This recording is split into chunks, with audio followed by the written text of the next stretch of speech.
राधे राधे. जय एकविरा. संध्याकाळी जेवणाची तयारी. आज मवट्यांची भाजी करायची होती. मौदोरे पण बोलतात, मवट्या पण बोलतात.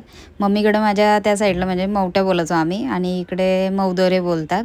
एकीकडे ते साफ करायला घेतले, स्लायझर घेतलेला, त्याच्यामध्ये अशा साला काढून घेतल्या त्याच्या आणि पातळ पातळ अशा कापायला घेतल्या. त्यात काही बी पण असतात ना, मग त्याच्यामुळे असे स्लाईस असे कापून घेतले बारीक बारीक पातळ असे. आणि मस्त लागते यांची भाजी, मला खूप आवडते म्हणजे. आणि या टायमाला सीझनला ही भाजी भेटते म्हणजे मे महिन्याच्या एंडिंगपर्यंत.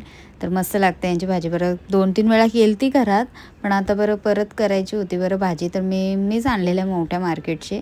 तर बरं करून घेते बरं भाजी मस्त यांची बरं. आणि इकडं कापून मस्त घेतल्या आणि नंतर त्यांना बरं धुवून घेतले चांगले मी पाण्यामध्ये आणि नंतर मग उकडत ठेवले त्यांना, थोडेसे उकळून घेते आणि मगच त्यांची भाजी घालते.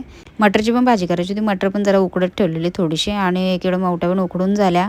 आणि कांदा वगैरे कापून घेतलेला मी आणि वाटण करायचं होतं ओला खोबऱ्याचा. ओला खोबरा, मिरची, लसूण, कोथिंबीर मिक्सरला अशी भरड पेस्ट करून घेतली. पाणी वगैरे काहीच घातलं नाही, फक्त तशीच पेस्ट केली आणि तेलामध्ये राई जिरा घातला, कढीपत्ता, कांदा वगैरे.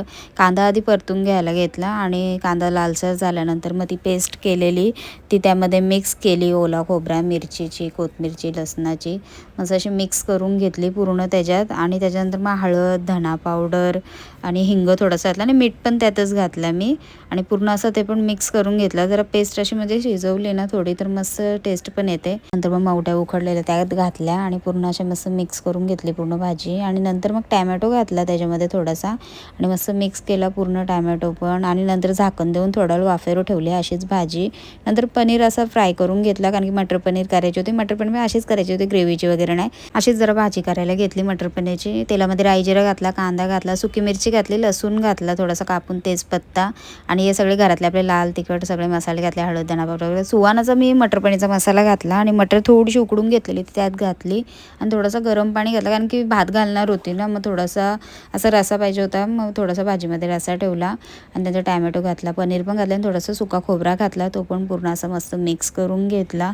आणि यात पण मीठ वगैरे घातला आणि एकीकडे मटर पनीर पण झाली, मवट्यांची पण भाजी झाली. नंतर मग भाकरी करायला घेतल्या. रात्रीच्याच पिठाच्या भाकरी करायच्या होत्या बाबांच्या फक्त 2, कारण की तांदळाच्या भाकरी आमच्या होत्या, मग त्याच्यामुळे त्या भाकरी नाही घेतल्या करायला. फक्त यात 2 बरं भाकरी वळते आणि चपात्या पण करायच्या आहेत आणि भात घालायचा होता.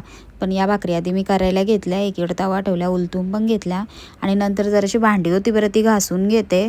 भांडी वगैरे घासली, किचन जरा साफ वगैरे केल्या आणि मग नंतर थोड्या टायमानंतर मग मी चपात्या करायला घेतल्या. चपात्या पण एकीकडे उलटून घेतल्या, इकडे कुकरमध्येच भात घातलेला. आणि नॉर्मली आम्हाला 2 भाज्या लागतातच, कारण की प्रॉपर आम्हाला सगळं जेवण पण लागतं प्रत्येकालाच.